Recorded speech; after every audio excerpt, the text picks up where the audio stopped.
Hello everyone. इस video में हम डिस्कस करेंगे कंफ्यूजन मैट्रिक्स के बारे में। ठीक है, तो सबसे पहले जानते हैं कि कंफ्यूजन मैट्रिक्स होता क्या है। तो यहाँ पे इसका डेफिनेशन लिखा हुआ है।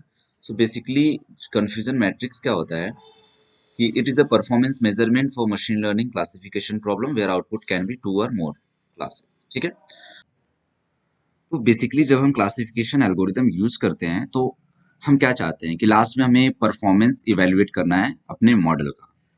तो जब हम क्लासिफिकेशन एल्गोरिदम यूज किए तो हमारे पास कुछ आउटपुट्स आते हैं, यानी कुछ प्रिडिक्शन आते हैं। ठीक है, और उस प्रिडिक्शंस पे हमें इवेलुएट करना है कि ये जो प्रिडिक्शंस है एक्चुअली कितने सही है या कितने गलत है।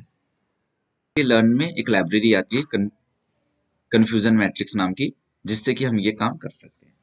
ये चीज समझने से पहले हम पहले समझते हैं कि एक्चुअली कंफ्यूजन मैट्रिक्स क्या आउटपुट जनरेट करता है। यानी आउटपुट देखिए मैट्रिक्स ही जनरेट करेगा, लेकिन उसमें चीजें क्या होती हैं तो वो जानने से पहले हम सबसे पहले डिस्कस करते हैं ये true positive, false negative and true negative.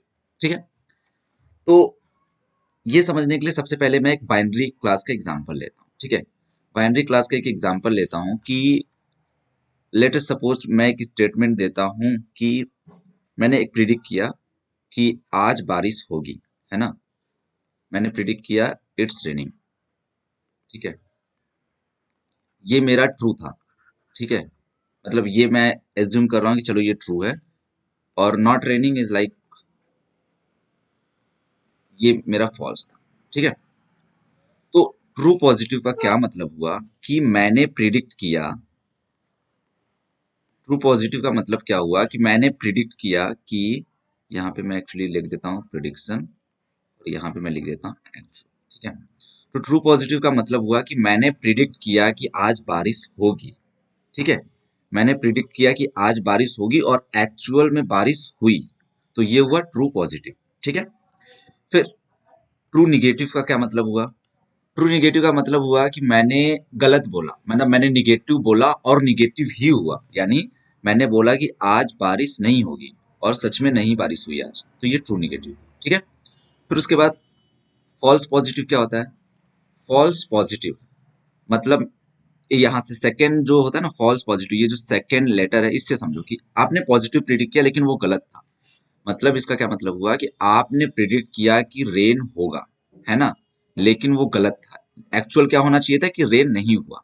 ठीक है, और इसी तरह अगर मुझे बोला जाए कि फॉल्स निगेटिव क्या होता है, तो अब आप ही एक बार सोचो फॉल्स निगेटिव क्या होता है। सेकंड लेटर क्या है, निगेटिव। यानी आपने प्रिडिक्ट क्या किया कि बारिश नहीं होगी, यानी आपने निगेटिव प्रिडिक्ट किया। ठीक है, कि बारिश नहीं होगी, लेकिन निगेटिव आपने प्रिडिक्ट किया लेकिन आप गलत हो, है ना। यानी एक्चुअल क्या था, रेनिंग। ठीक है, तो ये एग्जांपल हो गया true positive, true negative, false positive and false negative. तो आई थिंक आपको ये समझ में आ गया होगा कि ये होता है एक्चुअली क्या है, true positive, true negative, false positive and false negative का मतलब। ठीक है, अब कंफ्यूजन मैट्रिक्स का हम समझते हैं कि कंफ्यूजन मैट्रिक्स आउटपुट कैसे देता है। ठीक है, तो ये कंफ्यूजन मैट्रिक्स का आउटपुट है। ये एक मैंने बाइनरी क्लासिफिकेशन यूज किया है। बाइनरी क्लासिफिकेशन का पहले मतलब क्या होता है, मतलब आउटपुट दो होंगे, या तो जीरो होगा या तो वन होगा, यानी दो क्लासेस उसके अंदर। ठीक है, तो ये एक कंफ्यूजन मैट्रिक्स आया जिसके अंदर कुछ ऐसे है। पहला है 53272 और दूसरा है 1307, फिर 1077 एंड 4344। ये एक्चुअली रिप्रेजेंट क्या कर रहा है।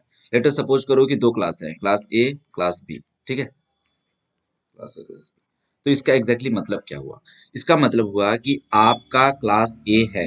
ठीक है, आपका क्लास ए एक्चुअल था और उसने सही कितना प्रिडिक्ट किया। क्लास ए एक्चुअल को क्लास ए उसने प्रिडिक्ट कितना किया, वो 5322 प्रिडिक्ट किया। और उसने गलत कितना किया, गलत यानी फॉल्स पॉजिटिव, यानी क्लास ए था, है ना, लेकिन उसने बी प्रिडिक्ट किया 1307, है ना। सिमिलरली एक्चुअल क्लास बी था, उसको उसने क्लास ए कितना प्रिडिक्ट किया 1077, यानी फॉल्स निगेटिव। और ट्रू निगेटिव यानी एक्चुअल क्लास बी था और उसने एक्चुअल क्लास बी प्रिडिक्ट किया, वो हुआ 4344। तो यानी सिंपल सा अगर इसका मतलब देखें तो टोटल क्लास ए कितने थे, एक्चुअल टोटल क्लास ए कितने थे 5322 प्लस प्लस 1377, ये क्लास ए टोटल थे। ठीक है, और एक्चुअल क्लास बी कितने थे, इन दोनों को सम कर दो 1077 और 4344, ये टोटल क्लास बी थे। ठीक है, लेकिन क्लास ए में से उसने सही एक्चुअली कितने क्लासेस को सही से प्रिडिक्ट किया, इतने क्लासेस को। और सिमिलरली क्लास बी में उसने कितने को प्रिडिक्ट किया, इतने को प्रिडिक्ट किया सही। ठीक है, तो ये बेसिक मतलब होता है कि कंफ्यूजन मैट्रिक्स इस तरीके से आउटपुट देता है। ठीक है, ये तो मान लो कि मैंने ये जो भी मैंने किया ये था दो क्लास के लिए। अगर मेरे को 3 क्लास के लिए करना होता तो अगर चलो इसी को मैं 3 क्लास के लिए एक्सटेंड कर देता हूँ, तो कुछ नहीं करना है। जैसे यहाँ पे 2 क्लास था तो ए, बी, इसी तरह यहाँ पे आप एक और सी कर लो और ये मैट्रिक्स का जो शेप होगा वो चेंज हो जाएगा, ठीक है? यहाँ पे भी सी हो जाएगा। तो इस तरीके से चाहे तो आप इसको बाइनरी क्लासिफिकेशन में भी यूज करते हैं और चाहे तो आप इसको मल्टी क्लासिफिकेशन में भी यूज कर सकते हैं, ठीक है? तो कन्फ्यूजन मैट्रिक्स को यूज कैसे करते हैं? तो sklearn डॉट मैट्रिक्स से आप इंपोर्ट करा लीजिए कन्फ्यूजन मैट्रिक्स को और वहां पे कन्फ्यूजन मैट्रिक्स और इसको पैरामीटर पास कर दे। पैरामीटर क्या होगा कि आपने यहाँ पे प्रिडिक्शन वैल्यू दे दीजिए और आप एक्चुअल वैल्यू दे दीजिए, यानी प्रिडिक्शन के जो क्लासेस हैं उसका और एक्चुअल क्लासेस दे दीजिए इसके एज अ पैरामीटर। तो फिर ये कन्फ्यूजन मैट्रिक्स जनरेट करेगा जिसका कुछ आउटपुट इस तरीके से होगा और इस हिसाब से आप आउटपुट देख के अपने मॉडल को इवेल्युएट कर सकते हैं कि आपका मॉडल परफॉर्म कैसे कर रहा है। आई थिंक आपको समझ में आ गया होगा कि कन्फ्यूजन मैट्रिक्स क्या होता है। इन केस अगर आपको कोई भी डाउट है तो आप कमेंट बॉक्स में अपने डाउट्स पूछ सकते हैं। Okay, so thanks for watching this video.